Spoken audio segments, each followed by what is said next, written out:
للغربة حكايات، وحكايات الغربة مختلفة عن كل الحكايات، لأن النهاية فيها حاجة من الاتنين: يا إما توصل لتحقيق أهدافك وطموحاتك، يا إما تاخدك النداهة وتخسر كل الحاجات.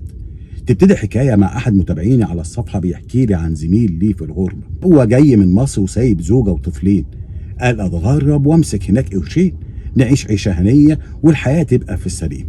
المهم سافر، ولأنه فعلا اشتغل ومسك مرتب حلو شويتين حبة، ابتدى يظهر له أحد أصدقاء السوق، بقى ياخده ويخرجه ويقعدوا على كافيهات، والكافيهات فيها من كل الجنسيات.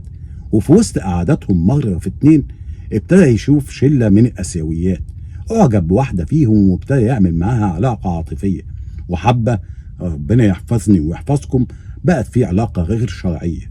ولأنه كان جاي بيصلي ويعرف ربنا، فالمتابع الكريم ابتدى يتكلم معاه ويقول له: انت ايه اللي جرالك؟ انت كنت ملتزم في الصلاة وكنت تعرف ربنا، ايه اللي بتعمله؟ ابتدى ينفض له ويختفي من قدامه، ما هو ده كل شوية يقول له بتعمل ايه؟ حبة بعد ما كان في علاقة غير شرعية راح اتجوز الآسيوية على زوجته المصرية. قول له: انت بتعمل ايه؟ ده انت متغرب علشان تقدر تعيش اللي هناك عيشة كريمة.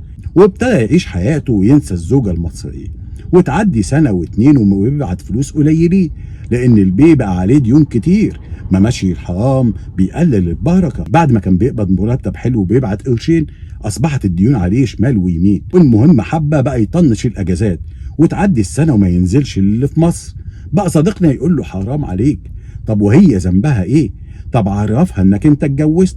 طب يا سيدي انت مش عايز تعرفها، هتعيش معاك من غير ما تعرف انك اتجوزت، بس على الاقل هي ولادك يعيشوا في الرغد اللي انت عايش فيه. يقول له: بقول لك ايه، انا مش ناقص وش، لو جبتها مش هعرف اكفي البيتين. طب يا راجل اتجوزت ليه؟ اصلي بعصم نفسي. طب واللي هناك انت ناسيها ليه؟ انت بتعدي باكتر من سنه وسنتين وما تروح لهاش. قال له: انا عارف انا متجوز مين، دي ب 100 راجل يا سيدي الفاضل، اللي ب 100 راجل النهارده وشايله البيت وعامله اب وام، وانت قاعد على حل شعرك في الخليج. في يوم من الايام ممكن تضعف، ما هو غصب عنها، ما هي بني ادمه، لا بتسمع كلمه ولا بتحس بحنيه ولا بتحس باي امور شرعيه. طب انت عايز يحصل لها ايه؟ بتعرض زوجتك ليه وعشان ايه؟ سبحان رب العالمين. بقى هو كان مسافر وملتزم وسايب بيته عشان يرجع لهم بعيشه هنيه، او اتجه اتجاه تاني وخد الاسيويه، ونسي حياته ونسي زوجته ونسي ولاده، وبقى منتهى الانانيه، بيفكرش غير في نفسه، لا فلوس بتتبعت ولا حتى يعدي عليهم في سفريه. ربنا يصلح حالي وحالكم وحال كل المغتربين. كتير من شبابنا لما بيطلع في الغربة بتاخده النداهة وينسى أهله وأحبابه ودنيته كمان. وخلي بالكم، طول ما انت بعيد عن رب العالمين مالكش مناص غير ان تتخطفك الشياطين. السلام عليكم، تتمسوا بالعافية.